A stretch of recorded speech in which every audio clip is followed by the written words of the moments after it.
পিতা, পুত্র, পবিত্রাত্মার নামে আমেন। জীবনে অনেক সময় আমরা এমন পরিস্থিতির মুখোমুখি হই যেখানে কোনো আশা দেখা যায় না। সেই মুহূর্তগুলোতে আমাদের হতাশা না হয়ে সেই চারজন মানুষের মতোই বিশ্বাসে সাহসী হতে হবে এবং অন্য পথ খুঁজতে হবে।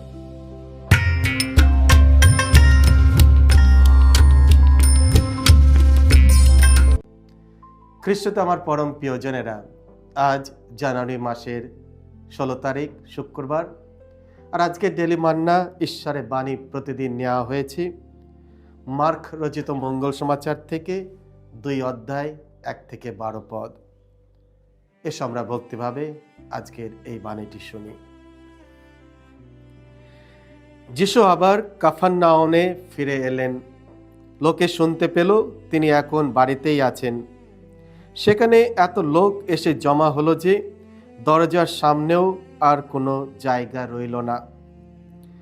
যিশু তাদের কাছে ঐশবাণী প্রচার করছেন। সেই সময় এক দল লোক সেখানে এসে উপস্থিত হলো। তারা একজন পক্ষাঘাতগ্রস্ত মানুষকে তার কাছে নিয়ে আসছিল। 4 জন লোক তাকে বয়ে আনছিল। ভিড়ের জন্যে তারা যিশুর কাছে তাকে নিয়ে যেতে পারল না, তাই তিনি সেখানে ছিলেন। সেই জায়গায় ওপরের ছাদটা তারা খুলে ফেলল এবং একটা গর্ত করার পর মাদুরে শুয়ে থাকা পক্ষাঘাতগ্রস্ত লোকটিকে তারা সেই ঘরের মধ্যে নামিয়ে দিল। তার প্রতি তাদের এমন বিশ্বাস দেখে যিশু পক্ষাঘাতগ্রস্ত লোকটিকে বললেন, বৎস, তোমার পাপ ক্ষমা করা হলো। কয়েকজন শাস্ত্রী সেখানে বসেছিলেন। তারা মনে মনে ভাবতে লাগলেন, লোকটা অমন কথা বলছে কেন? ও যে ঈশ্বর নিন্দা করছে। একমাত্র ঈশ্বর ছাড়া আর কেউ বা পাপ ক্ষমা করতে পারে? তারা যে মনে মনে এইসব চিন্তা করছেন, যিশুর তা আর বুঝতে দেরি হলো না। তাই তিনি তাদের বললেন, আপনারা মনে মনে ওইসব কথা ভাবছেন কেন? এই পক্ষাঘাতগ্রস্ত লোকটিকে কোনটা বলা সহজ? তোমার পাপ ক্ষমা করা হলো, না ওঠো, তোমার মাদুর তুলে নাও আর হেঁটে বেড়াও?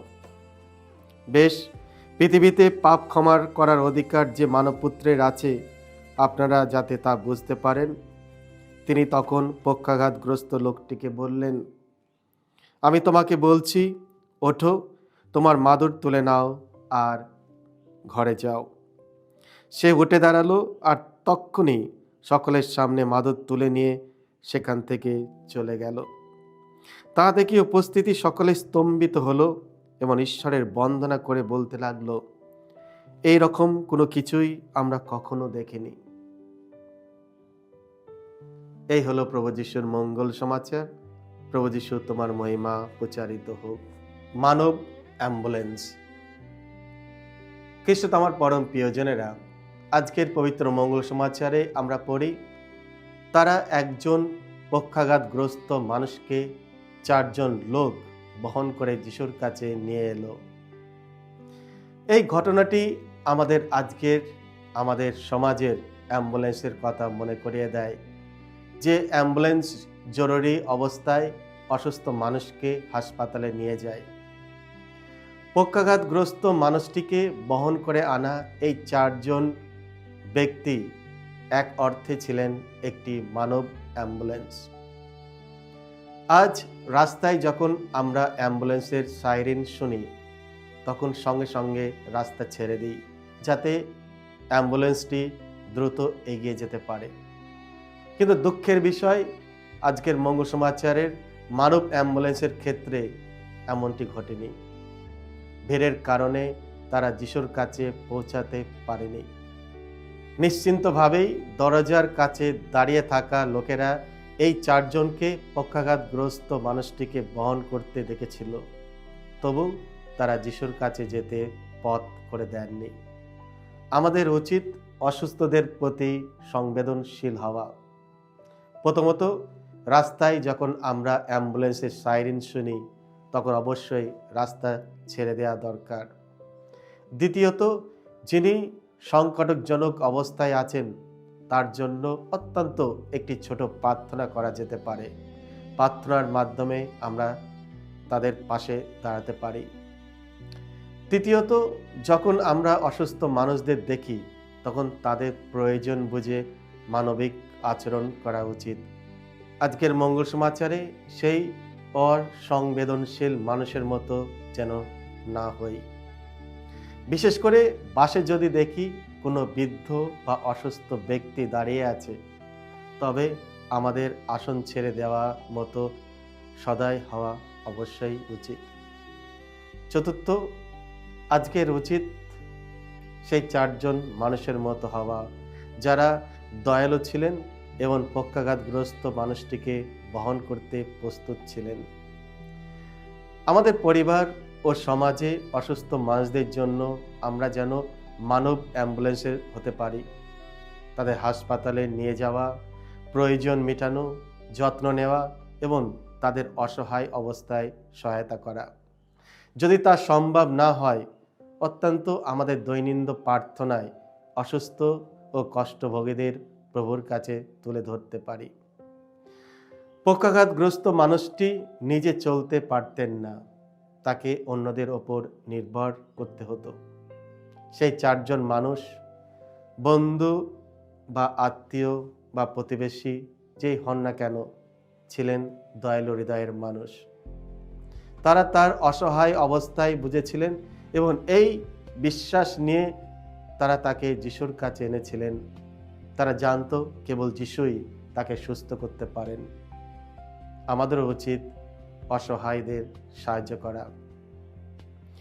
অন্ধদের জন্য আমরা হতে পারি চোখ, খোঁড়াদের জন্য পা।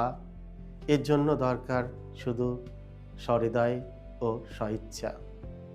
যখন সেই 4 জন দেখলেন যে ভিড়ের কারণে যিশুর কাছে যাওয়া অসম্ভব, তখন তারা ছাদে উঠে ছিদ্র করে পক্ষাঘাতগ্রস্ত মানুষটিকে নিচে নামিয়ে দিলেন যেখানে যিশু ছিলেন। এটি তাদের অসাধারণ বিশ্বাসের পরিচয় দেয়।